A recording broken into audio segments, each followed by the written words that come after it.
ఎంజీరావు గారు, భారత్ అమెరికాల మధ్య ఇప్పటికీ కూడా ట్రేడ్ డీల్ కుదరలేదు. భారత్ని ట్రంప్ భయపెట్టాలని చూస్తూ ఉన్నారు కూడా. కానీ మోదీ ఎక్కడ కూడా తగ్గట్లేదు. తాజాగా యూరోపియన్ యూనియన్ అండ్ భారత్ల మధ్య ట్రేడ్ డీల్ కుదరబోతోందనే వార్త.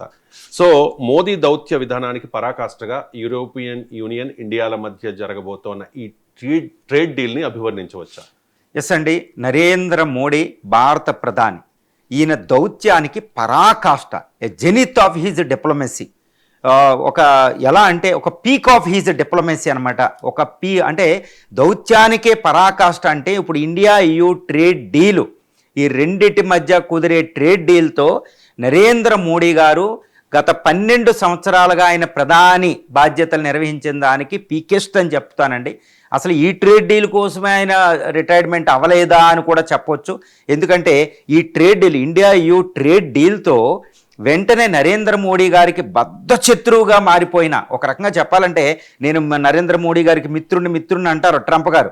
కానీ భారతదేశాన్ని ఆయన అవమానించారు. 50% ట్యాక్స్, 50% టారిఫ్లు విధించి 25%.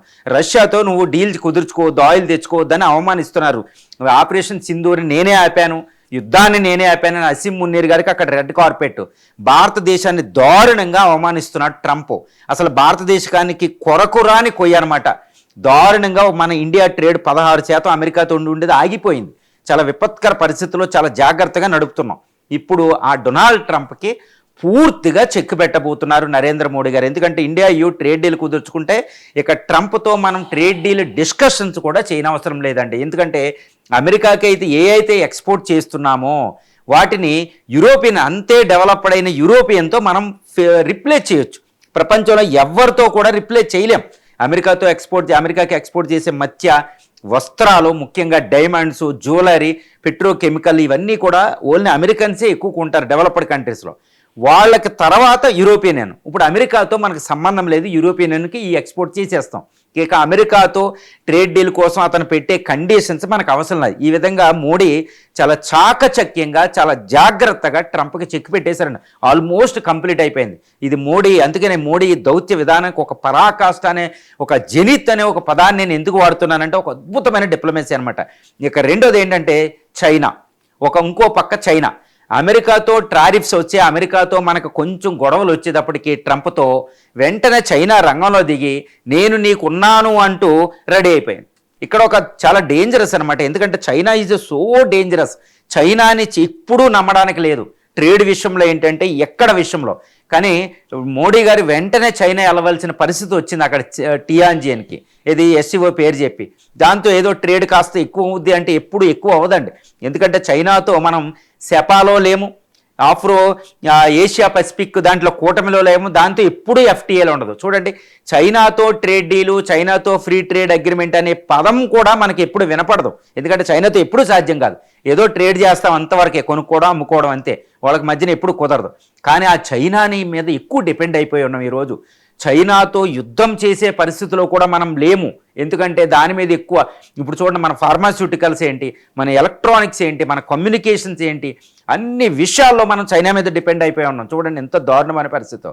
ఇప్పుడు చైనా మీద డిపెండెన్సీ యూరోపియన్ ట్రేడ్ డీల్తో కుదుర్చుకోవచ్చు. కాబట్టి జీ జిన్పింగ్ కూడా చెక్ పెట్టేసినట్టు అయిపోయింది. ఒక అద్భుతమైన పరాకాష్ఠని ఎందుకు అంటున్నానంటే అంత అనమాట. తర్వాత మన ఇండియా మోడీ యొక్క దౌత్య విధానానికి చాలా చాలా అత్యున్నతమైంది EU ఇండియా ట్రేడ్ డీల్ అవ్వబోతుంది. ఎందుకంటే ఎందుకంటే ఇప్పుడు యూరోపియన్ యూనియన్, ఇప్పుడు ట్రంప్ ఏమడుగుతున్నాడు, ఇండియాతో ట్రేడ్ డీల్ కుదుర్చుకోవాలంటే నీ అగ్రికల్చర్ మార్కెట్ను ఓపెన్ చేయి, నేను చెప్పినట్టు విను, రష్యాతో ఆయిల్ కుదుర్చుకోవద్దు అంటారు. కానీ మోడీ గారు చూడండి, అయితే నువ్వు అలాగే ఉండని అంతే శక్తివంతమైన యూరోపియన్ యూనియన్తో 27 దేశాల డెవలప్డ్ కూటమితో మనం ట్రేడ్ డీల్ కుదుర్చుకుంటున్నాం.